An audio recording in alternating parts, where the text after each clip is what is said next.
Hello and welcome back teachers good evening to all. अभी जो teachers आज का जो हमारा एग्जामिनेशन हुआ है वो एग्जामिनेशन बहुत ही अच्छे से हुआ है और बहुत अच्छा हमारे स्टूडेंट्स की तरफ से बहुत अच्छा रिस्पांस मिला है। और रिस्पांस में हमें कुछ चीज़ें जो है सामने निकल कर आई हैं, जैसे अभी हम चेक कर रहे थे बैक एंड पर बैठकर। तो कुछ जो है हमारे पास एग्जामिनेशन के क्वेश्चन आंसर्स को लेकर के कुछ डिस्प्यूट्स आए हैं। जैसे कि सबसे पहले तो ये है कि राइट आंसर रॉन्ग आंसर। आपको पता है राइट आंसर रॉन्ग आंसर जो है टीचर्स के बच्चे देख पाएंगे, क्योंकि बच्चे अपना स्कूल का रिजल्ट साथ साथ देख पा रहे हैं, अपना एग्जामिनेशन जो उसने दिया है। तो उसको कवर अप करने के लिए जो है आपके आंसर की जो है बिल्कुल सही होने चाहिए। प्लस में कुछ बच्चों के पास जैसे मार्किंग हुई है, मार्किंग में उनको रिव्यूज़ में मार्क्स पूरे नहीं मिले। यानी कोई कोई क्वेश्चन के जैसे मार्क्स हैं, आपने मार्क्स उसको पूरे मार्किंग में नहीं डाले। किसी क्वेश्चन का अगर मार्क्स आप छोड़ देते हैं तो सिस्टम उसको काउंट नहीं करेगा। तो वो सिस्टम मार्क्स पूरे नहीं करेगा तो फिर बच्चे के मार्क्स भी कम शो होंगे। इसका एक एग्जांपल है, आपके सामने एग्जांपल दिखाना चाह रहा हूँ। जैसे मैं अभी यहाँ पर एक क्विज के अंदर गया हूँ। यहाँ पर असाइनमेंट पे मैंने टैप किया। असाइनमेंट पे टैप करने के बाद ये बटन आता है, आपको पता ही है। ऊपर फिल्टर का बटन आता है, हमारे मोबाइल में आपने देखा होगा। यहाँ से मैं एक क्लास को सर्च कर लेता हूँ। शुरुआत की क्लास फर्स्ट ही उठा लेते हैं। फर्स्ट बी का हम जैसे रिव्यू करना चाहते हैं।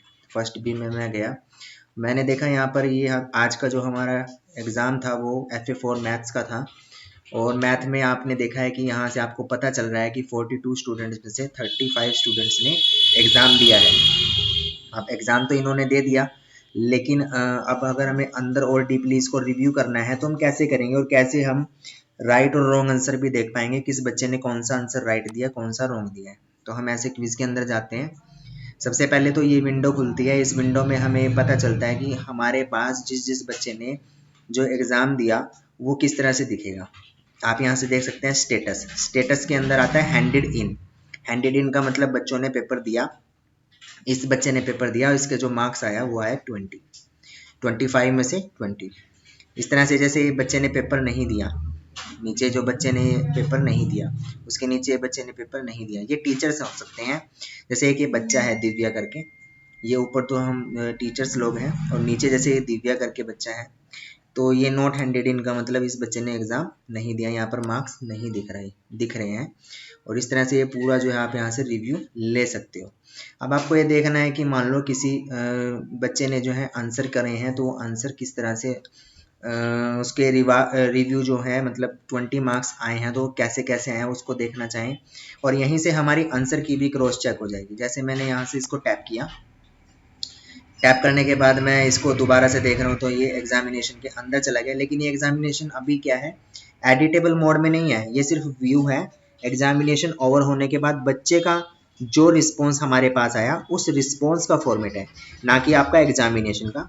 जैसे अभी सबसे पहले नंबर पे ये आरव नाम का बच्चा है। यहाँ से आप ऐसे ड्रॉप डाउन लगाया हुआ है, यहाँ पर आप जो भी बच्चे को रिव्यू करना चाहते हैं उसी का ही आंसर शीट आ जाएगी। एक तरह से आंसर शीट है। यहाँ से टैप करते हैं, किसी भी बच्चे को हम यहाँ से खोल लेंगे, स्विच करेंगे तो हमारे पास ये ऑटो जनरेटेड फॉर्म आ जाएगा। ये यहाँ पर आपने देखा है कि टाइम टू कंप्लीट, इस बच्चे ने एग्ज़ाम को कंप्लीट करने के लिए सिर्फ 8 मिनट लिए हैं और इसके 20 मार्क्स आए हैं आउट ऑफ 25। किसी और बच्चे को ले लेते हैं, तो जैसे टाइम कंप्लीट करने के लिए इन्होंने 25 मिनट लिए और 19 नंबर इसके 25 में से आए। इसी तरह से सभी बच्चों को हम यहाँ से क्रॉस चेक कर सकते हैं। क्रॉस चेक करने के बाद अब नीचे हम जा कर के ये देखते हैं कि किस किस बच्चे का कितना क्वेश्चन जो है गलत है, कितना क्वेश्चन सही है। राइट और रॉन्ग के बारे में जानकारी है। अब आप देखिए, जो पहला क्वेश्चन है उसका ये ऑटो जनरेटेड यहाँ पे लिखा हुआ है। ऑटो जनरेटेड का मतलब ये है कि जब इसका क्वेश्चन पेपर बनाया गया, इस क्वेश्चन का मार्क्स हमने ऑलरेडी यहाँ पर डाला हुआ था, तो 1 पॉइंट इसका जो सिस्टम ने कैलकुलेट कर दिया। ये इसका राइट आंसर है, तो इस तरह से ये ग्रीन पट्टी आपको दिखाई दे रही है कि ये राइट इसका आंसर था, बच्चे ने भी ये राइट आंसर दिया, तो इसको 1 नंबर यहाँ पर मिल गया। सेकंड जो ऑप्शन था, सेकंड जो क्वेश्चन था, इसके अंदर देखिए यहाँ पर जो है 0.1 नंबर जो है इसका मिलना चाहिए था, लेकिन नहीं मिला, क्योंकि इसका जो है आंसर की आपने शायद नहीं लगाई, जिस कारण से यहाँ पर कुछ भी नहीं आया। थर्ड में आंसर की है, फोर्थ में है, फिफ्थ में है, इस तरह से ये सारे आंसर की लगी हुई हैं। कुछ क्वेश्चंस के अंदर देखो इस तरह से नीड रिव्यू लिखा हुआ है, नीड रिव्यू का मतलब ये है कि आप इसको मैनुअल आंसर को देख करके मार्क्स देंगे। वैसे तो आंसर की सबकी सेट होनी चाहिए थी, लेकिन आंसर की सेट ना होने के कारण यहाँ पर जो है आंसर इस तरह से सेव नहीं हुए, मतलब मार्क्स सेव नहीं हुए। तो उसको हम क्या करेंगे, ये अब रिव्यू के अंडर में है, हमें अब एक एक बच्चे का मार्क्स जो है मैनुअल देना चाहिए यहाँ से, और मैनुअल देंगे तभी जो है उस बच्चे के मार्क्स पूरे दिखाई देंगे।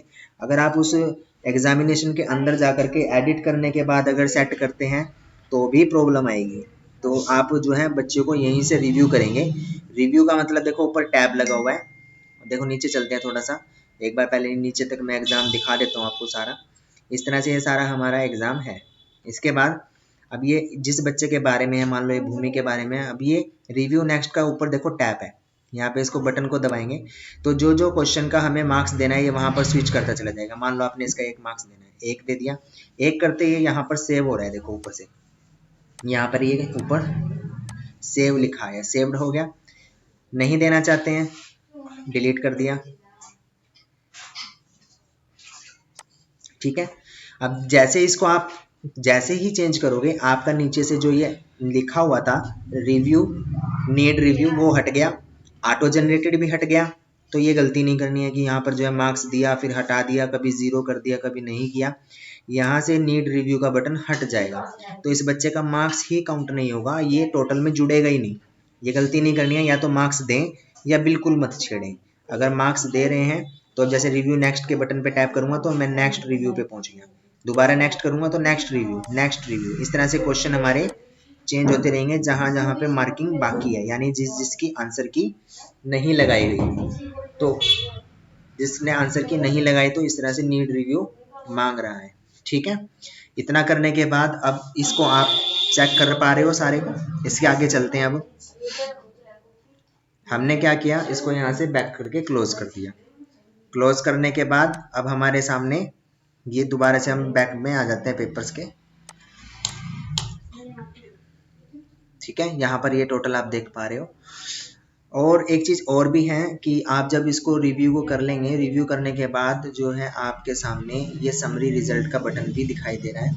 आप समरी रिजल्ट पे क्लिक करेंगे, आप एक नई विंडो पे पहुंच जाएंगे और यहाँ पर देखते हैं कि रिव्यू जो है समरी कैसे दिखाती है। समरी कैसे आएगी, थोड़ा वेट कर लेते हैं।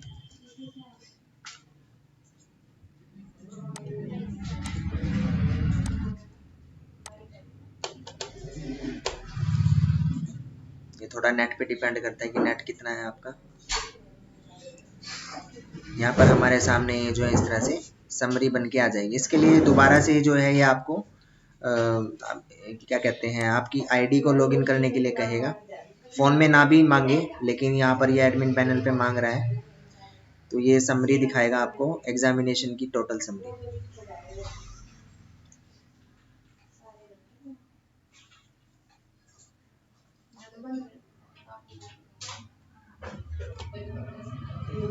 ये टाइम ले सकता है रिव्यू।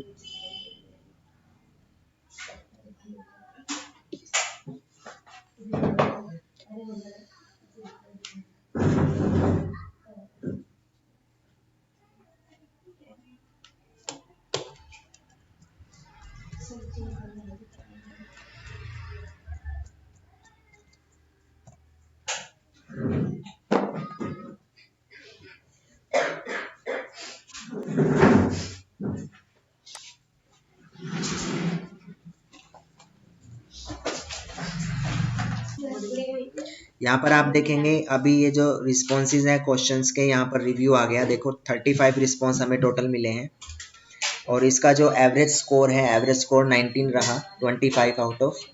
और स्टेटस अभी क्या रहा है, क्लोज है। क्लोज का मतलब ये है कि ये हमारा जो रिस्पॉन्स है ये अभी क्लोज हो गया। रिस्पॉन्स का मतलब अब बच्चे जो है एग्जाम नहीं कर पाएंगे, क्योंकि हमने एग्जाम को क्लोज कर दिया है। तो ये रिव्यू आप देख सकते हैं कि यहाँ पर इस तरह से कितने बच्चों ने जो राइट आंसर दिए, कितनों ने रॉन्ग दिए, ठीक है। ये मतलब क्वेश्चन वाइज है कि इसके ऊपर ये 10 नंबर को 4 बच्चों ने टैप किया, 11 को किसी ने नहीं किया, 31 को 12 लोगों ने किया। यहाँ पर ये दिखा रहा है जैसे राइट रॉन्ग आंसर यहाँ से पता भी चलते रहेंगे, ठीक है। जैसा भी है आप इसको मतलब अच्छे से रिव्यू करना चाहें तो वो सारी चीज़ें मैंने आपको बता दी हैं। तो अगर आप इसको शेयर करना चाहें, यहाँ से शेयर करेंगे तो आप इसको फॉर्म को कॉपी करके शेयर कर सकते हैं। इसी लिंक को ये शेयर करेंगे तो ये शेयर होने के बाद दूसरा बंदा भी इसको, दूसरा मतलब पर्सन भी इसको देख सकते हैं। तो आज के लिए इतना ही। रिव्यू आपके पास आ गया है, रिव्यू आपको करना चाहिए ताकि आपको पता रहे कि आपका कौन सा बच्चा एग्ज़ाम दे रहा है, कौन सा बच्चा एग्ज़ाम नहीं दे रहा है। और जो एग्ज़ाम दे रहे हैं तो एग्ज़ाम का रिस्पांस क्या आ रहा है, पेपर का लेवल क्या है, डिफ़िकल्टी लेवल क्या है, और आपको अपने आप को सुधारने का भी इसमें बहुत सारे जो है आपको क्लू मिलेंगे कि हम कैसे और अपने आप को बेटर कर सकते हैं। तो आज के लिए इतना ही। Thank you and very much. आप मेरी वीडियो को देखते रहें। आज के लिए इतना ही। Thank you and very much.